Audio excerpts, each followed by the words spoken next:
జయించువానికి మరుగైన మన్నాను భుజింపనెత్తును. ప్రకటన 2:17. నీకున్న విశ్వాసమును గట్టిగా పట్టుకొని నీతి క్రియలను జరిగించుచు నిందారహితంగా జీవిస్తూ మనుషుల దయలో దేవుని దయలో వర్ధిల్లాలి. వాక్యానుసారంగా జీవిస్తూ నియమం ప్రకారంగా పోరాడాలి.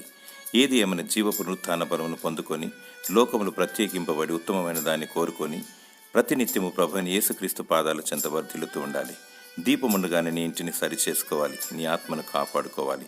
నశించుచున్న వారిని రక్షించాలి. పాపానికి చోటియక పరిశుద్ధతను విడిచిపెట్టక కలంకమైనను మచ్చైనను డాగైనను లేక పరిశుద్ధమైన నీతి క్రియలతో కూడిన తెల్లని వస్త్రములను ధరించుకొని ఎత్తబడుటకు వధూ గుంపులో చేరాలి. నీవు చనిపోకముందు ప్రభువైన యేసుక్రీస్తు రాకముందు జయకరంగా జీవిస్తూ కన్నీళ్లు విడుచుచు మెలకువగా ఉండాలి. అంతవరకు సహిస్తూ ఉండాలి. దేవుడు నీకు మరుగైన మన్నాను, పరలోకపు మన్నాను భుజింపనిస్తాడు. తన వాగ్దానాన్ని నీ పట్ల నెరవేరుస్తాడు. దేవుడు నీకు ఆత్మీయాహారమును దయచేసి విజయమును దయచేయునుగాక. ఆమెన్.